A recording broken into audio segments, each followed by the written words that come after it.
Good evening, everyone. Here Imran Abbas from Dubai. Unfortunately, it was little difficult. I don't know. There was some technical issue to be live on Facebook, but now I am also live by another way on global laparoscopy. But directly, it was there some issues.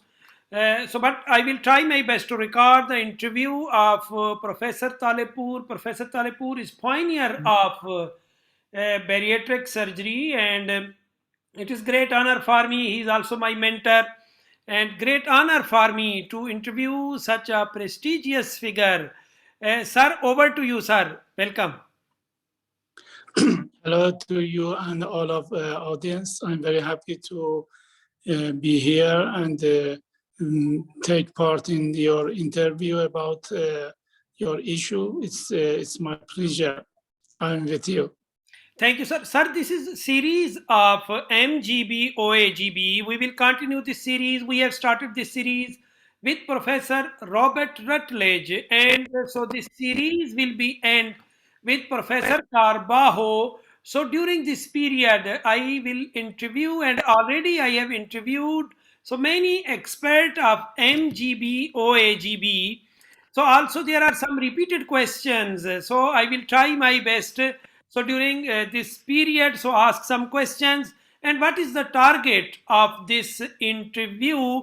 To share the exact experience of that expert. So this is overall theme of these interviews. And at the end of these interviews, we will have a sum up session, and we will try our best to conclude all of these discussions and the hot topics about MGB, OAGB. Sir, as the routine, sir, please. We want to know about your brief introduction, please, sir. Thank you very much. I'm a surgeon from Iran, from Tehran, and I have passed my medical and surgical course in TUMS, TUMS, Tehran University of Medical Science. And I finished it at 1992. And at that time, laparoscopy was started in Iran in basic form in my university. And the boss of this interview of this field was Dr. Rabbani in Imam Khomeini Hospital, which I started at that time, 1993, 1 year after my finishing, getting bored of general surgery. And about 6 years, I did basic laparoscopy at that time. And after that, I went to Nine Wells Hospital under supervision of Professor Kucheri and passed the fellowship, active fellowship at that hospital. And based on his advice, I went to IRCAD Center as well for 3 months, and to St. Mary in London.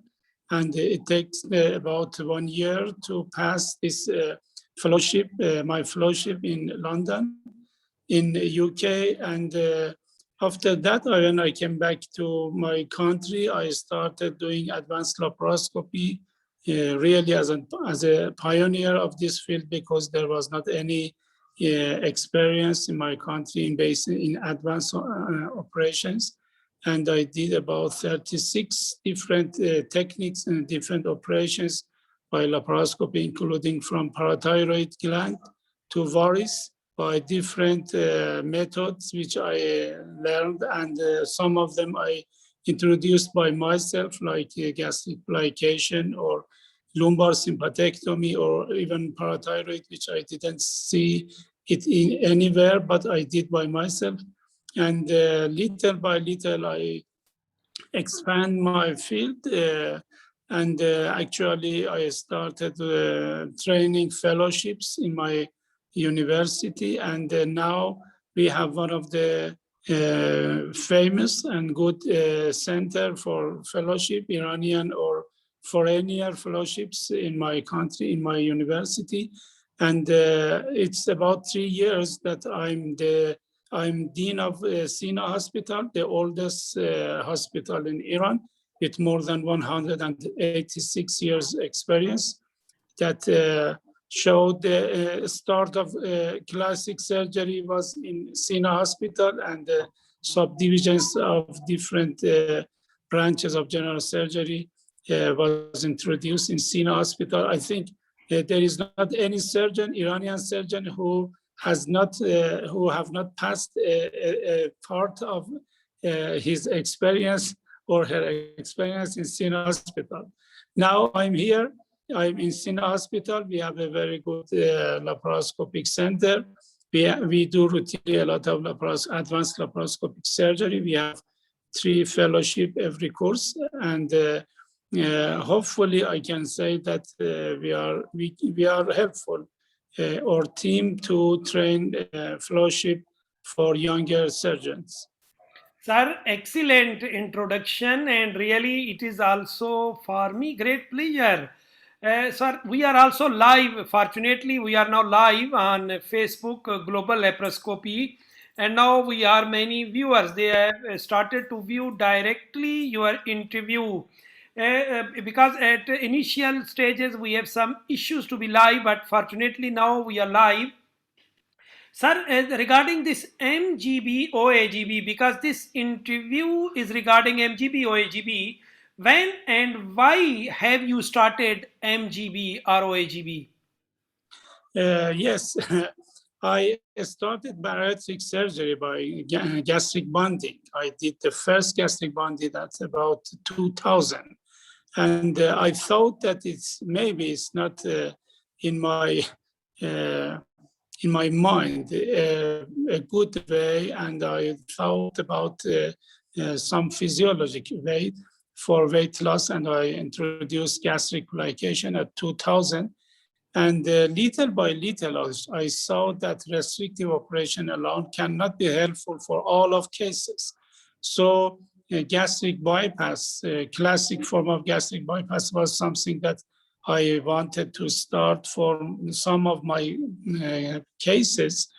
But when I saw mini gastric bypass by Rotleg in one of the meetings, I thought that this technique can be easier and can be helpful, more helpful for surgeon and patient for prominent weight loss, more prominent weight loss for patient, and easier doing operation for surgeons. So I started mini gastric bypass at first in Iran at 2007. And when I did some of them, I introduced in some of the internal Congress, and some of surgeons deny and were against this technique for some reasons that cannot be acceptable. For example, some of them claim that by this way you introduce a marginal ulcer for all of your cases. But when we come back about 20 years ago, when there was not any PPI and the rate of gastric ulcer was very high, one of the standard techniques was hemigastrectomy. And in hemigastrectomy, without any truncal vagotomy, we do gastrojejunostomy in Bilroot 2 form, which at that technique, the tissue of the proximal of the stomach was more in compared to mini gastric bypass. And at that time, there was not any speaking about marginal ulcer in this technique, because hemigastrectomy was enough to take off ulcer. So I continued mini gastric bypass, and I did some of my opinion in this technique, in the technique by myself. And actually nowadays I use one anastomosis gastric bypass in compared to restrictive operation, maybe half and half. And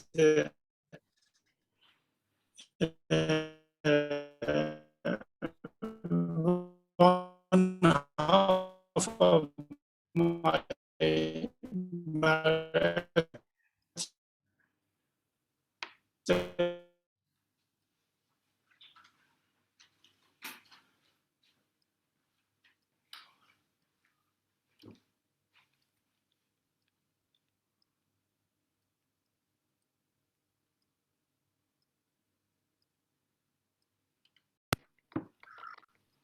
Sir, there was some, I think, connection issue. Can you hear me, sir? Yes, yes. Yeah. There was some connection issue, I think, on Zoom. Sir, just we hear about this. So you have started this MGB, and this was why you have started, because just you are demonstrating about your colleagues their objection about marginal ulcer. And sir, go ahead, please. Yeah. Uh, some of my colleagues was against mini gastric bypass due to maybe the high risk of marginal ulcer. And if we come back to the history of different operations, about 20 years ago, which we had not any PPI, and one of the most common operations for peptic ulcer was hemigastrectomy by Wildroot 2. At that time, we did hemigastrectomy and proximal part of the stomach. We do anastomosis to jejunum by without any truncal vagotomy. And there was not any risk of marginal ulcer at that form of operation because removal of the distal of the stomach was enough to stop the marginal ulcer, the peptic disease. So by this point of view, I continued mini gastric bypass, and I think, and I couldn't be able to accept this idea about marginal ulcer. So I continued this technique and changed some of them by some of part of technique by myself. And actually, nowadays I have I routinely use mini gastric bypass in half of my cases, and half is restrictive operation and half is one half is malabsorptive, which is mainly mini gastric bypass. Sir, regarding this, so as you have mentioned, so now more than 1 decade you are so performing this procedure, that is anastomosis, gastric bypass, or MGB, as you have mentioned. So definite. So a surgeon, a good surgeon, always in phase of evaluation. Overall, these surgeries also, all of bariatric surgeries are still. So we need to become mature. So what is my question? So regarding your changes that you already have mentioned, you have changed some your technique. So which part of this MGB have you changed for better results, and why you have changed? Like length of pouch, the size of this gastrojejunostomy, and also because I know so how you do gastrojejunostomy, but for my viewers, they want to know so which technique. This is hand suman, this is stapler, and so we want to hear about this, sir. Please. Yes, I saw at first that, for example, some of famous surgeons who introduced mini gastric bypass advised to use very large pouch. But by myself, I think that maybe it's not acceptable. And if we use long vertical but narrow pouch, which has not enough space, which can introduce restrictive operation as well with malabsorptive form, maybe it's better. So by my experience, I changed this part of the classic or the first method which was introduced. I changed the pouch to about 10 centimeter with a diameter of about 3 centimeter. So it's narrow vertical pouch, which the space of the pouch is about 50 cc.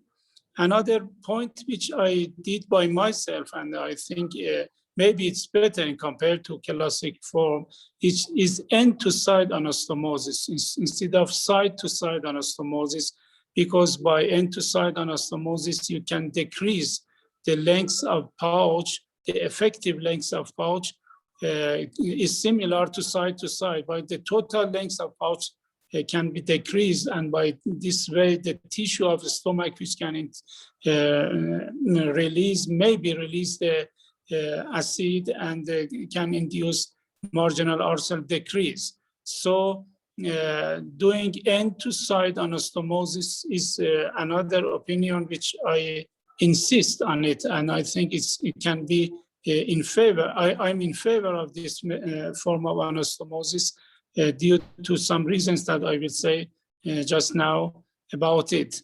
And the third point, which I advise to do by this way, and it's my experience, maybe about all of duration of my gastric bypass, mini gastric bypass operation, is hands-on anastomosis by posterior and anterior part by continuous suturing, PDS or Prolen, by continuous form. All of knots could be out of the lumen, and the diameter should be about 2 centimeter. And this form of anastomosis can work something like the sphincter. And continuous form of suturing can make something a strong ring at the site of anastomosis, and it actually can be effective to work something like the sphincter. And these 3 points is something that I insist on it.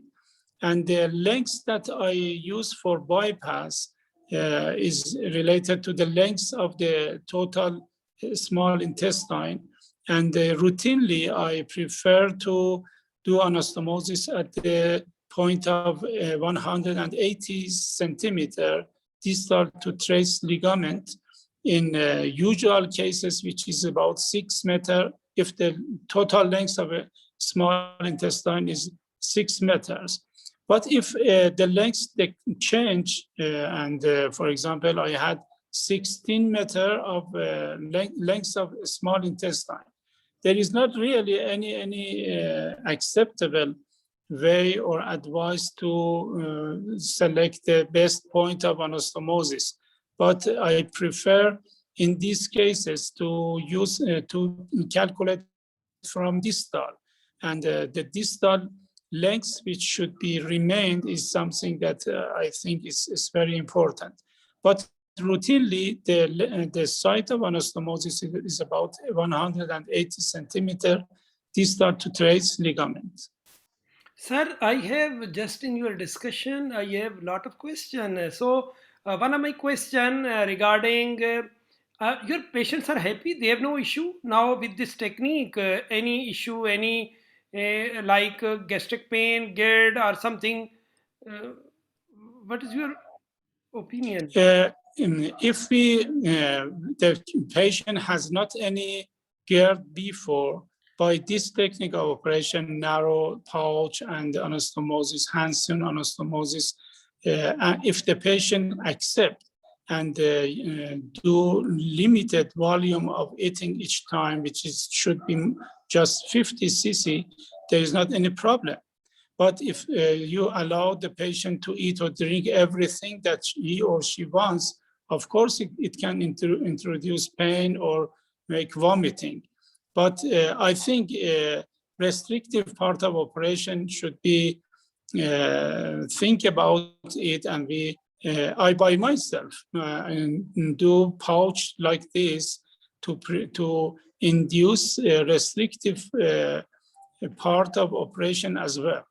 But in my cases, if there is not any history of GERD by itself, by this technique, we have not any problem for my cases. Because, sir, why I am asking this question? So, regarding the because your gastric pouch is very short, as you have so demonstrated. So, your pouch is about 10 centimeter, but routinely the standard pouch of mini gastric bypass is 18 centimeter because we routinely go below crow foot. So, the length of pouch is very lengthy. One point. Another point, because so yes, and to side, okay, no issue, but sometimes so we ask because food will go, because if we do only end to side, sometimes these food particles can go to afferent limb, and then maybe some issue for the patient. And another thing that you have mentioned, so regarding use of proline for gastrojejunostomy, because proline is non-absorbable suture, maybe it will cause in future marginal ulcer. So why I am asking this? And again, your gastrojejunostomy is this is small size or narrow, so about 2 centimeter. When this bile will come in this short pouch, that is a short pouch, and also the way or outlet way is narrow. So this is my question. So this is because new thing for my viewers. So because now I interviewed many of these point, but you have now more than 1 decade of this experience of this mini gastrectomy and your technique. This technique will be specific for you, and it is very important because we all are scientists, we are realistic, we love our patients. So if patient is not happy, so you will not do this technique. If you are doing this technique, and I know you have lot of numbers, and now your main practice is mgb with this technique, so it's amazing, sir. It's very important discussion. I would like to explain more.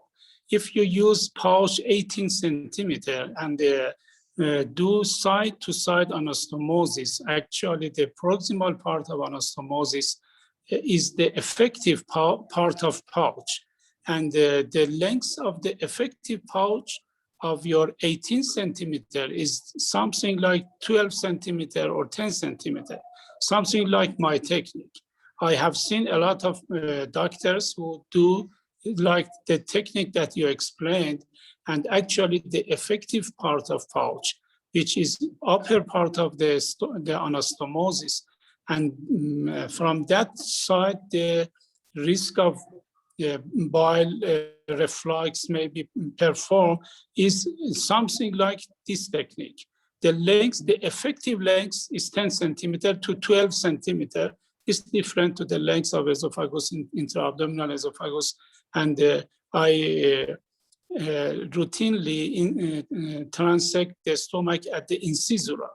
And this is the due to end-to-side anastomosis. If I want to do side-to-side anastomosis, of course, I elongated my pouch at the length of the anastomosis, maybe 3 or 6 centimeter more to be able to do side-to-side anastomosis. But the weak point of this part is too much tissue of stomach, which has remained in the part, and by this way, the risk of marginal ulcer increase because you remain a part of antrum or a part of body which can secrete acid. But in end-to-side anastomosis, actually you have body and upper part of the stomach, which these parts are not the site of secretion of acid. Another point is about the problem. If you come back to lectures or papers who claim that the risk of marginal ulcer increased by non-absorbable sutures, there are 2 points which can induce it. Knots, intraluminal knots, which in my technique, there is not any knot intraluminally, all of them are outside. And another point is the type of suture. If you use, for example, silk, the risk of marginal ulcer is very high in compared to using Prolen. If you come back to a stapler, if you use a stapler, this is the foreign body as well at the site of anastomosis, but there is not any risk in compared to suturings because the staplers are submucosal. After firing, staplers come back to submucosal area. And when you use Prolen continuous suturing, actually, and you tightening the suture, the thread cut the mucosa and goes in submucosa area. So the risk of foreign body at the site of mucosa is 0. I have done a lot of endoscopy during operation. During operation, after about 1 month of operation, after about 6 months of operation, and there was not any thread seen intraluminally by this way. So I can claim that Prolen, continuous Prolen outside knottings is something like PDS or staplers without any risk of marginal ulcer. This is my experience. I have done more than 1,000 cases during about 13 years, and all of these cases come back to my university because A lot of them are in a state hospital or educational cases, or have not any money to go in outside other private hospitals. So all of cases come back to my university, to my hospital. And I had some marginal ulcer as well, but the rate of this is similar to, for example, other methods, and there is not any weak point actually doing Prolen in this form, which all of nodes are outside of lumen, and continuous form, which actually they go in submucosal area. Sir, excellent. Sir, as you have mentioned earlier, so regarding concern about MGB, and some months ago, Di Maria also mentioned about this. So he mentioned so some earlier cases of Robert Rutledge and about the complication. The main concern is marginal ulcer and reflux and bile reflux. So this was the main concern, and I remember, so when I have started so MGB that in 2013, so about 7 years ago, 8 years ago. So I remember at that time the main resistance was this marginal ulcer and bile reflux. Now you have more than 1 decade experience and more than 1,000 cases of MGB, and you proper follow your cases. Is still this is concern about MGB? Yes, yes. We advise all of our cases in when there is indication to use one anastomosis gastric bypass in compared to classic gastric bypass. But there are some indication, a special indication for Roux-en-Y gastric bypass, which we prefer to use Roux-en-Y in those rare selected cases. But in routine cases, mini gastric bypass, we have we have bile in the stomach in maybe all of cases. But bile gastritis or reflux, esophageal bile reflux is not usual in our cases. Maybe it's due to the site of anastomosis is at the top of the small intestine, and the pathway of liquids is not upward, it's at the main site of lumen. So going up of bile from the small intestine to the stomach by the anastomosis, which is at the top of the small intestine, is not usual. In side-to-side anastomosis, all of the bile go to the stomach, make a turn and come back. But in end-to-side anastomosis at the top of the small intestine, the pathway of bile into the stomach is not the routine way. The routine way is going downward to the lumen. And something that you said about the stenosis of 2 centimeter anastomosis, it's not a stenosis, it's the restrictive part of the operation. And all of patients, we advise to all of our patients to use the foods little by little, and they are permitted to drink or eat 50 cc each time. Sir, excellent. Sir, we have lot of viewers online, and this is great honor. Professor Bruno Deleman, he's also watching us. Sir, another question regarding so this GERD before surgery. If you have a patient with symptomatic and documented GERD, so when you do this endoscopy, there is reflux, any endoscopically confirmed reflux. Are you prefer to do MGB in such a case? It's related to the grade of the GERD. We, as a base of endoscopic report, we have 4 grades of GERD. In grade 1 and 2, we can claim that by mini gastric bypass, when the patient has enough weight loss, these GERDs spontaneously stop by itself. And actually, also that first, maybe first month or 2 months, the GERD increased, the rate of GERD increased in temporary during this limited time, but during the time of the 3 months or 6 months, the rate of GERD completely stopped from about 20% to less than 5% in our experience. But if the GERD, the grade of GERD is 3 or 4, in these cases, if the patient, for example, complain of Barrett esophagitis ulcer, in these cases, we use just Roux-en-Y gastric bypass. And we prefer to through a very mini gastric bypass in these cases. Sir, you know better than me. So Barrett is very rare. So we face very rare Barrett.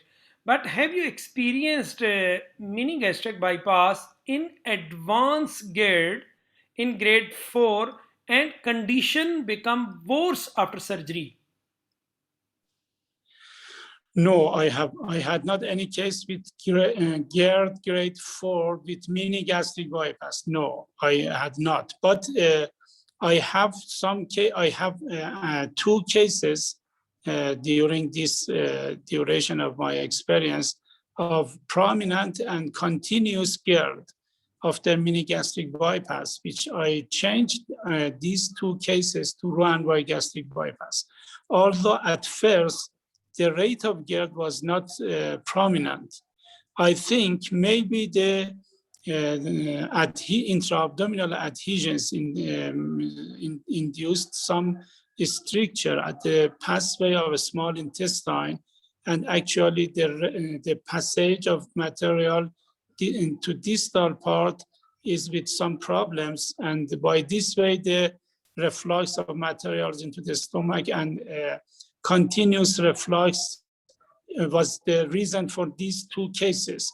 But when I changed the operation to Roux-en-Y gastric bypass, the problem of these two cases stopped. Sir, so yes, now more than 1,000, only two cases you have changed due to intractable GERD. So what is your opinion about Brown anastomosis? So is it I'm not in favor of it at all. I did one case, and due to some eye loss in regain case, I did mini gastric bypass in a sleeve gastrectomy, which did about 3 years ago, and by another surgeon, and complication of a sleeve leakage and peritonitis and something that was in this case. After about 3 years, due to regain, I did mini gastric bypass in this case. And about 10 days after operation, the patient complains of eye loss. And I thought maybe the passage of a small intestine is not good. And I went and did Brown anastomosis for this case, but there was not any change, any difference. And little by little, about maybe 3 weeks, by neomycin, actually the motility of a small intestine came back, and the problem solved. But I think Brown anastomosis is not. I have not good experience about it. I think if we do in correct form of mini gastric bypass, we never need to change it to Brown. okay, sir? Sir, regarding this, just a scenario: a patient after a sleeve gastrectomy with the GERD. So GERD after a sleeve, and also you diagnose some migration of this this sleeve inside mediastinum. In such a case, what will you do? Are you go for MGB? I prefer to make a chororoplasty at first and get the proximal pout down of mediastinum, because negative pressure at the mediastinum maybe induce some problem in the future for the case. And for GERD, continuous and prominent GERD after a sleeve gastrectomy, I prefer to change it to low pressure operation, including gastric bypass, mini or Roux-en-Y, or now in some cases I have an experience of SASI operation, 350 centimeter proximal of ileocecal. By this way, I think the GERD secondary to sleep can be stopped. But my experience, my prominent experience is to change it to, if the grade is 1 or 2, to mini gastric bypass and chloroplasty, and my cases are happy. Okay. Sir, regarding hiatal hernia before surgery, if you diagnose large size hiatal hernia, so again you will prefer to do chloroplasty and MGB, or no, you will go for Roux Y? If we be able to do chloroplasty and we could be able to elongate intra-abdominal esophagus part, I think mini gastric bypass can be performed. It's not it's anything against it. But if the hiatal hernia induce a very prominent reflux and GERD is stage 3 or 4, yes, in these cases, I think it's better to change it to Roux gastric bypass. But hiatal hernia is not, in my experience, something against mini gastric bypass. Yes, sir. Sir, as you know, so GERD, one of the treatment of GERD in morbid obese patient is Roux Y, that we all know, and that is gold standard. So, what you Yeah. think in future? So, can MGB will replace this position? I think we can change your sentence to this point that gold standard of reflux is low pressure malabsorptive operation. Roux gastric bypass is in favor to GERD because the anastomosis of pouch to small intestine induce low pressure of at the intragastric luminal area, and the rate of GERD decrease. This is something that perform in mini gastric bypass as well. So this is not something exclusively for Roux gastric bypass. We can say that 2 types of gastric bypass can induce low pressure of intragastric intraluminal gastric low pressure condition, which is in favor of solving the GERD. Yeah, excellent. Sir, regarding this BP limb, tailored BP limb, especially in redo surgeries, so a patient after sleeve gastrectomy and with weight regain, so have you any standard? So you measure all the length of small bowel and any formula for such a case? If the patient has done a sleeve gastrectomy and it complains now of the regain, you want to change it to mini gastric bypass, for example, I use a standard operation without any change in the 180 centimeter, which I do routinely in cases, because we are going to change the type of operation from restrictive operation to malabsorptive form, and the standard malabsorptive form is enough, even in regain after a sleeve or after gastric application. But if you have mini gastric bypass or Roux gastric bypass, and regain occurred after these malabsorptive cases, of course, you have to change the operation to distalization or bipartitioning operations, which change the length of a small intestine. This is different to regain secondary to restrictive operations. Sir, regarding, so yes, excellent. And now we will again some repeated question. So if you are going to do MGB, so this upper endoscopy before surgery and H. pylori is your routine? Yes, of course.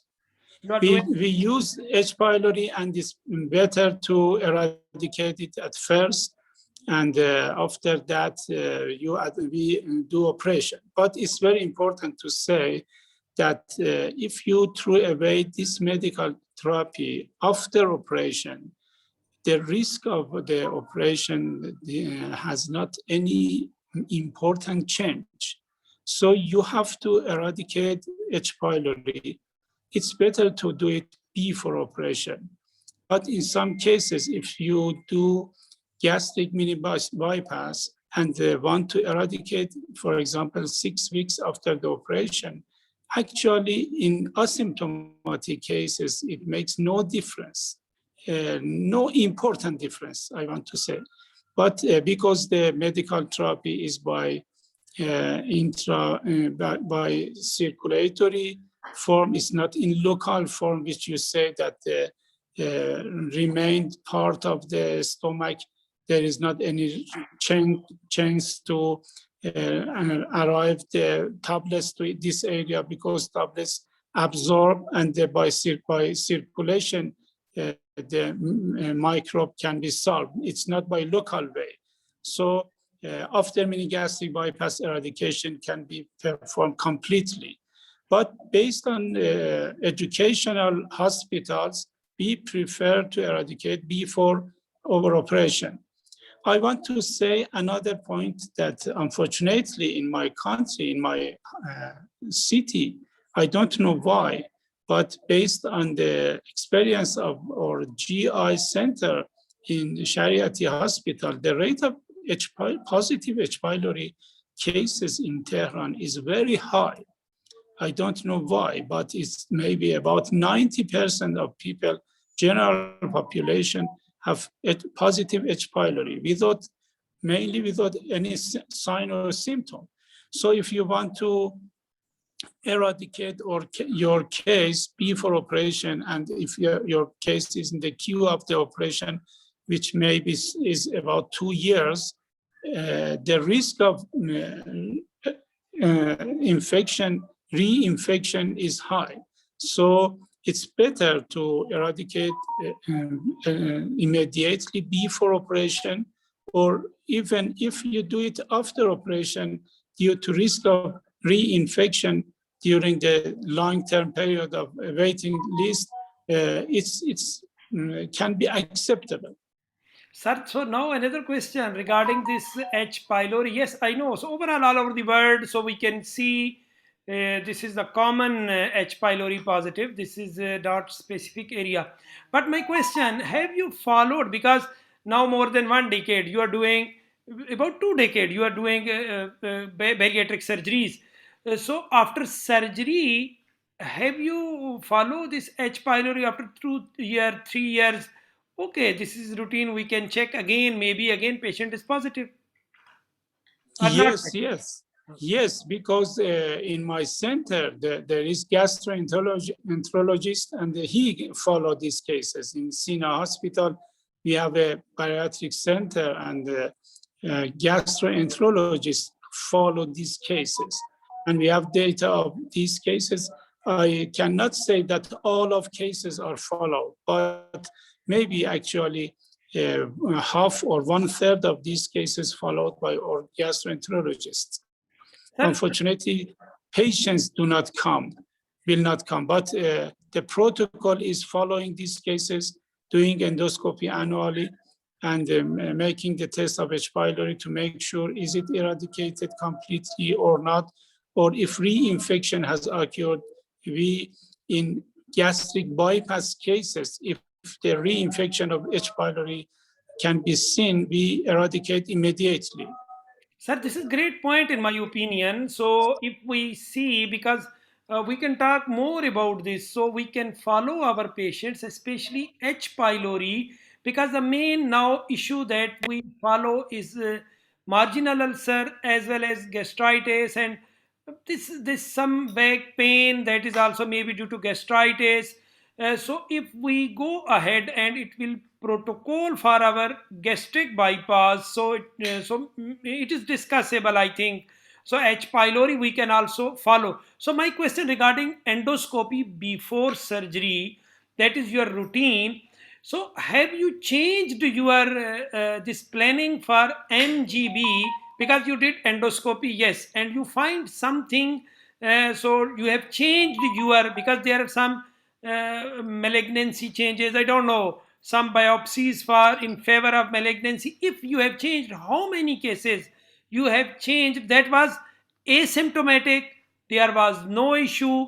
Patient just consult for bariatric surgery for mini gastric bypass. You did endoscopy and you have changed your planning for this mini gastric bypass. Have you some cases? Yes, yes. But endoscopy has not performed by myself. We have a team and gastroenterologists do endoscopy routinely for all of cases.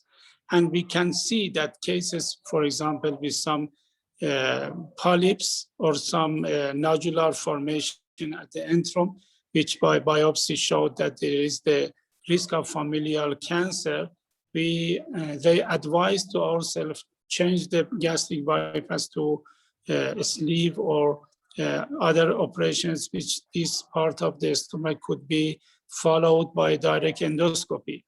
And we have some cases of polyps and some cases of nodule formation at the antrum, which by enterologists in the group of bariatric center in my Sina hospital section changed to other parts which they are not seen by myself. And the team, when you see the all of cases in the committee, we can see that some of them, they have not referred to us due to these problems. So I cannot say exactly how many percent of cases change the protocol of operation by endoscopy, but I can say that gastroenterologists change the protocol when they see polyps or nodule formation at the distal part of the stomach, and they actually sometimes stop doing operation until making sure that there is not any important point in biopsy or other protocol that they advise to rule out any malignancy or any problems.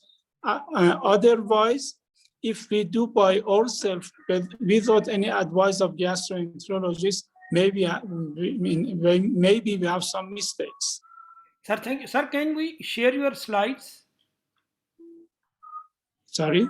If you are ready, I will share your slides. That Yeah. PowerPoint. Yeah, of course. Okay, sir. Just now, I will try to share your. Just a minute. How can I share? I have here.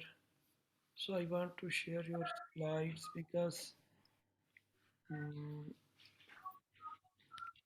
just we go in desktop. I don't know.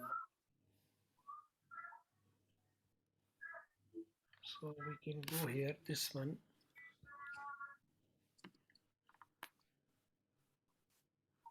Just a minute.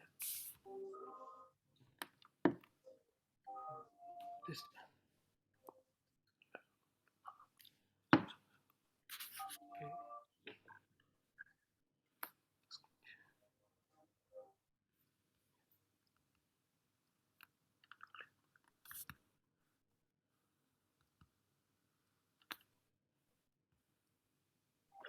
Sir, your slides.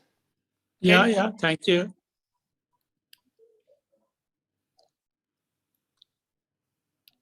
Yes. please, sir.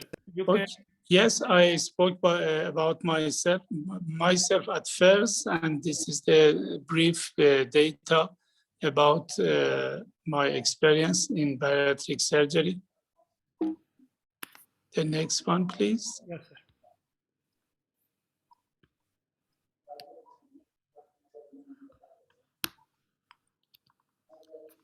This is also your experience and same.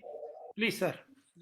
Yeah, here you can see that about half of my cases is gastric plication, and which is red, and green is mini gastric bypass. And these are two important operations which I has done routinely. Nowadays, the rate of sleeve gastrectomy has increased by my hand because due to a lot of surgeons who do sleeve gastrectomy, I have some patients who insist to do sleeve gastrectomy, and I do for themselves without any problem. And I have good idea about comparing sleeve gastrectomy and gastric glycation, because now I have done a lot of sleeve gastrectomy as well, and I have long-term follow-up of these cases, and we can say and we can see that the rate of regain and other problems in compare between these two restrictive operations in long-term period is really similar. And but about mini gastric bypass in long-term period, I'm really happy, and the rate of regain is very low, and the rate of problem, the main problem which I had I had obligated to change the operation was reflux. That I said to you, 2 cases I had reflux, and marginal ulcer I had some as well, but medical therapy was something that was enough for themselves to solve the problem. Yes, this is the time of different operation which I started to use, and in my center now we actually do all of different techniques by our faculties, including malabsorptive, restrictive, and mixed operations. And we have a good database to compare and result long-term and short-term period result of these different methods. And actually, we have a protocol in my center for advising each of them, each of these techniques for a special group of operation of patients. Yes, these are the main reasons that I prefer to do mini gastric bypass. The easier technique, the lower price, the more effective and powerful for weight loss, and the less complications. These are main points that I claim that comparing between mini gastric bypass and Roux-en-Y gastric bypass is in favor of mini. But main disadvantages of mini one anastomosis gastric bypass are marginal ulcer and reflux that I think by continuous suturing end to side anastomosis and short pouch about 10 centimeter, we can decrease all of both of them. End to side anastomosis is very important in my mind.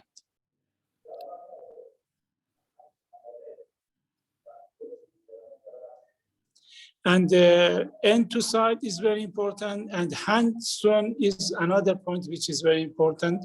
By the working of the anastomosis like a sphincter, when we use continuous suturing in compared to a stapler, which each stapler is separate from another, and very soon the length of the anastomosis can be increased, or there is not any sphincter effect. There is not any continuity between staplers.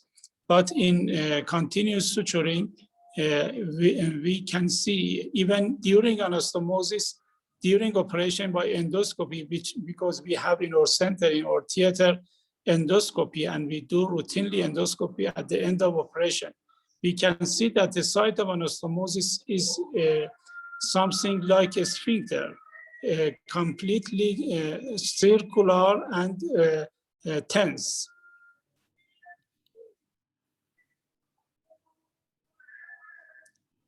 And by this form of anastomosis, we can claim that the anastomosis is at the top of the small intestine, and the small intestine is actually hung up by the pouch, and the pathway of bile in the routine part of the small intestine is easier to compared to going up to the stomach.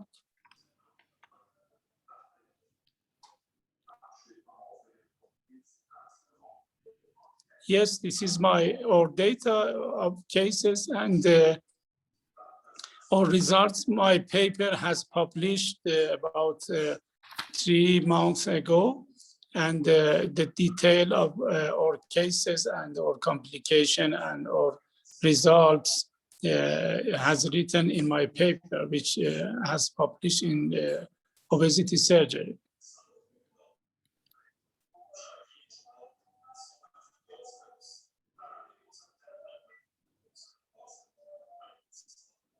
Yes, this is the detail of our cases, which I explained in my interview with you about our complication or our points.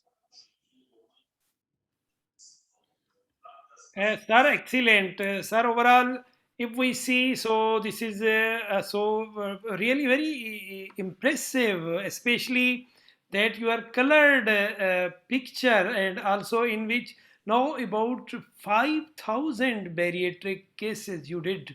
So that more than 2,000. So one question from Haris Khaja. I think you know. So his question is about gastric. It is not related to this one anastomosis gastric bypass.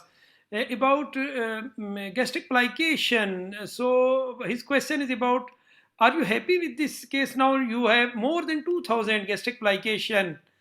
So what is your opinion? Are you want to? Yes, yes, it's it's not related to this interview, but I can claim, especially now, which I have done a lot of sleeve gastrectomy as well, in a standard form by Bougie 32, by over Suyu and over stapler lines, and in the best form that I think somebody can perform a sleeve gastrectomy. Comparing between gastric plication and the sleeve gastrectomy showed that the long-term period, the risk of regain is similar, but in sleeve gastrectomy, in long-term period, the risk of anemia and hypocalcemia is more in compared to gastric plication. In gastric plication, you have preserved the physiology of your case. And for this point, the risk of regain is sooner in compared to a sleeve because all of the stomach tissue has remained. And if your patient doesn't accept to change her or his lifestyle, of course, the risk of regain is sooner. But the rate of regain in long-term period is the same because it's not related to the technique, it's related to the patient. And if you want to do operation with more physiologic, more less price, and more acceptable by the patient, gastric plication is better, especially by new technique of gastric plication, which we use anti-reflux suture at first, and the rate of reflux actually is zero in compared to a sleeve gastrectomy, which is sometimes more than 25%. When you use anti-reflux suture at the first of gastric plication, the pressure of the distal esophagus is more than the pressure of a stomach. And the first 2 rows of gastric plication performed by pursed string suturing, not by plication. By this way, the risk of displacement of inverted fold into the esophagus is changed to zero, and the rate of vomiting actually decreased. So anti-reflux suture, pursed string suturing at the first 2 rows, and gastric plication has the advantages of less reflux, better physiologic condition, and same long-term period results in compared to sleep. Sir, definitely we will have. This is my experience. Sir, we will definitely we will have a separate session for gastric plication, and this pairs string suture that is just like fundoplication. As my idea, just I know about this. It is great, sir. Regarding so MGB OAGB, we will continue that. So, have you faced dumping in your cases? Yes, yes. If any of my case do not accept to drink or eat in limited volume, the risk of dumping is positive. So, for example, I have some cases who drink more than permitted volume, and especially sweets. In these cases, dumping is something that we can see.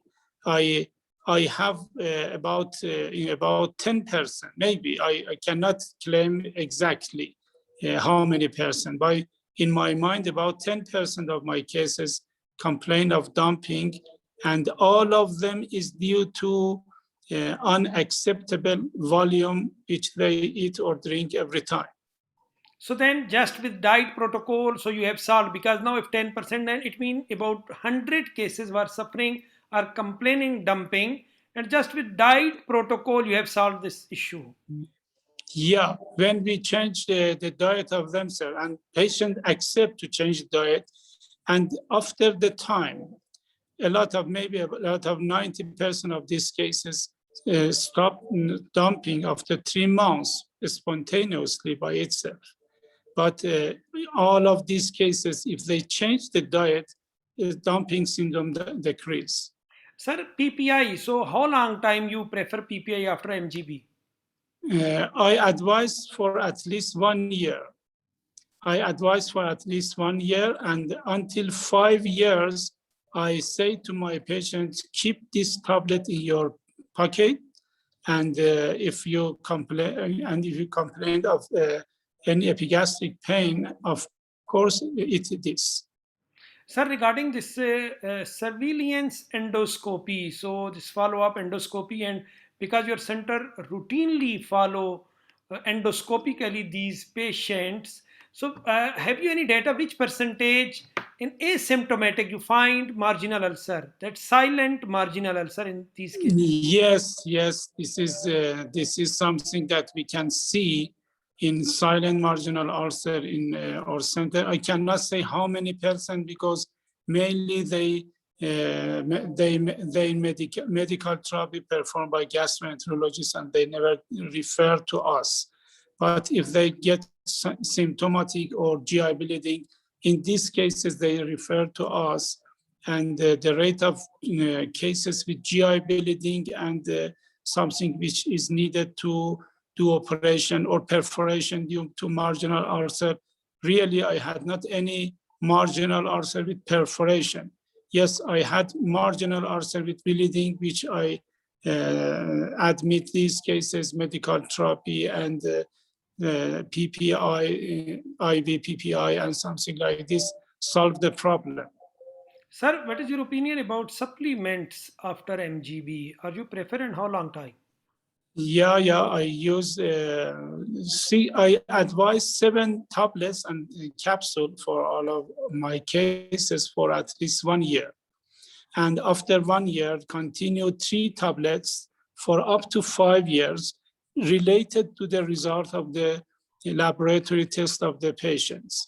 So, for example, some common supplemental therapy, which is common between restrictive operation and malabsorptive operation, including vitamin B1, zinc, and multivitamin, is to prevent any problem in the skin, nail, and hair, is for at least 1 year. During weight loss, I advise during weight loss. PPI for 1 year in anastomosis, in cases with anastomosis. And for more than 1 year, I continue FeFol, calcium, and PPI related to the result of laboratory tests.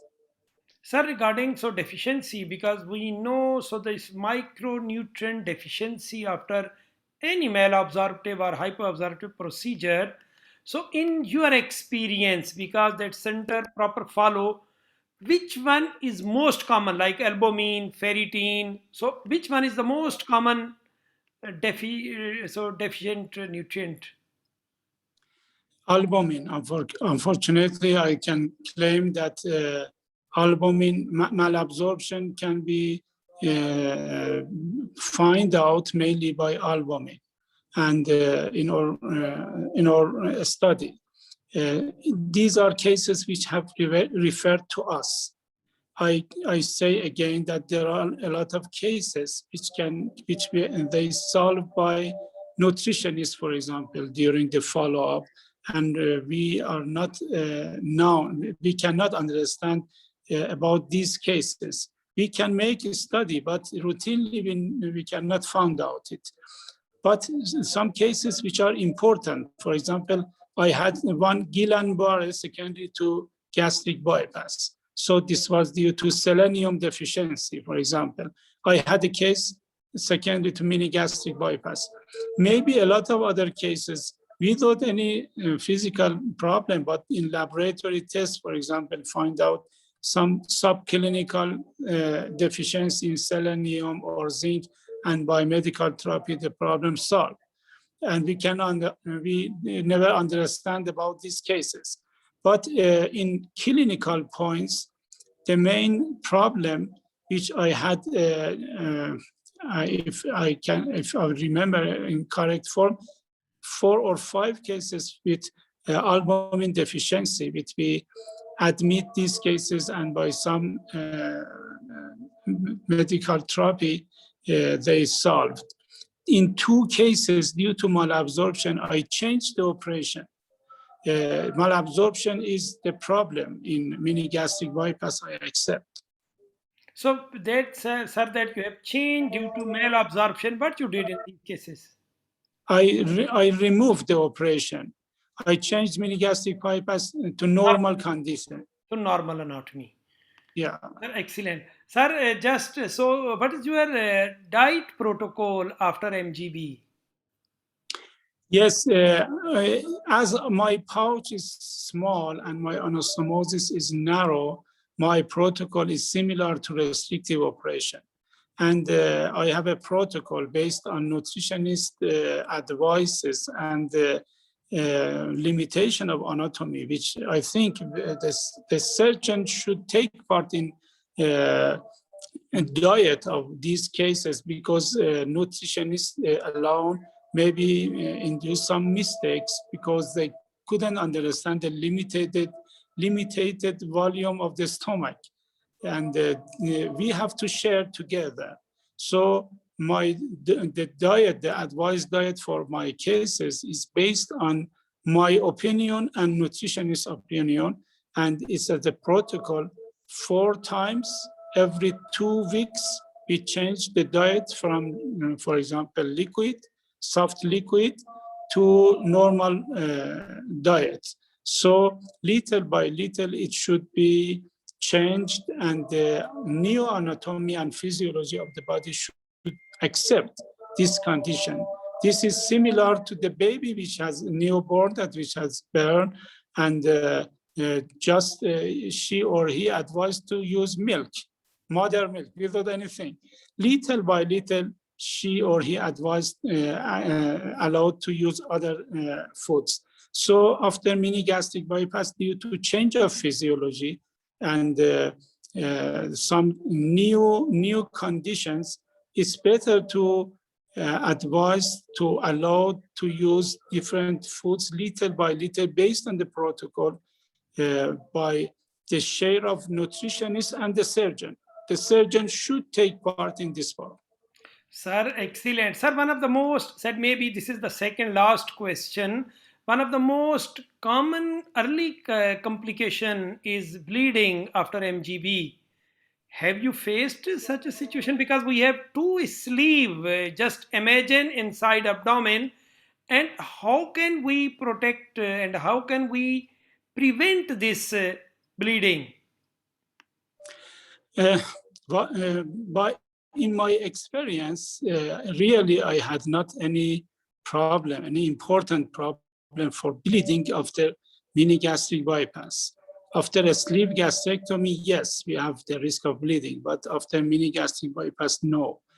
There are 2 reasons. The first one is the low pressure, interluminal low pressure, which it makes never any important pressure over the site of stapler line.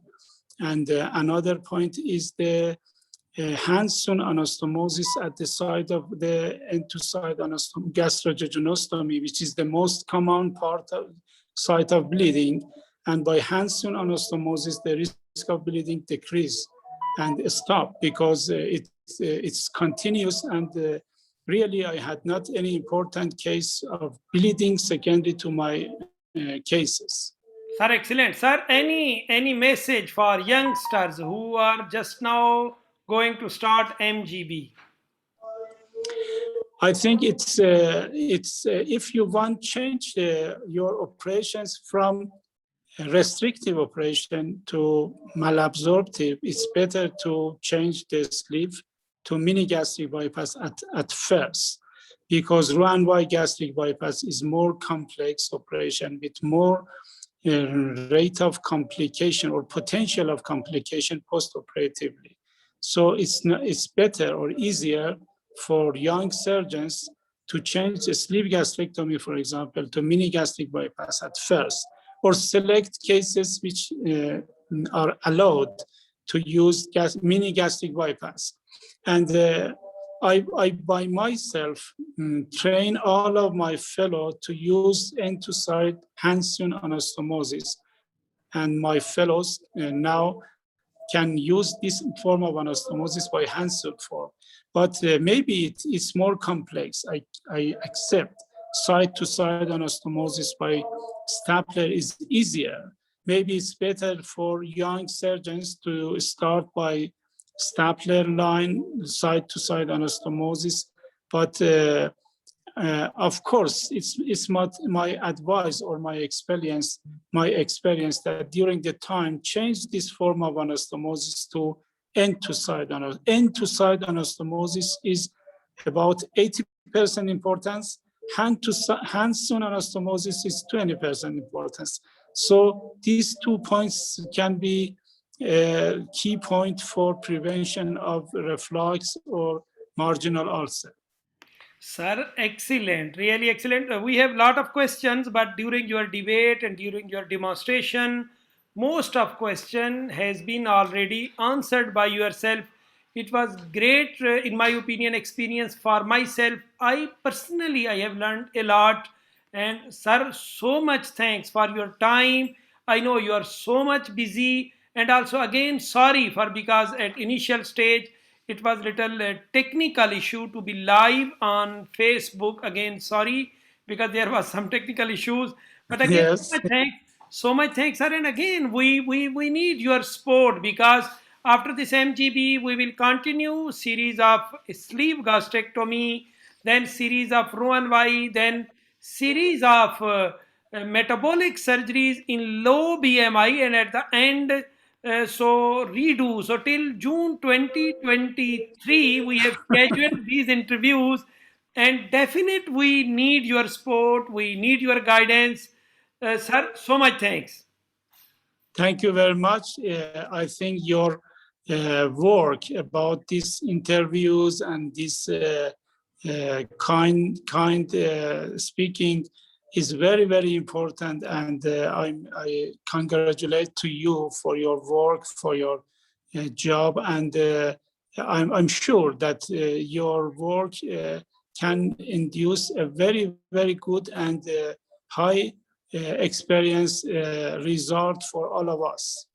Sir, it is great honor for me, and also thanks viewers that you are till now with us, and many of them are live. Just I can see on Facebook from different countries, they are watching us, and thanks. And so, just my request: we will continue our series, and next week we will have another legend, another expert of MGB. We need your support, and please, if you have any question regarding MGB or AGB, you can so ask from my side, and also in live stream you can ask any question. Again thanks sir, have a nice time, and so much thanks sir. Thank you very much. Thank you sir, thank you sir. Bye bye. Thank you sir.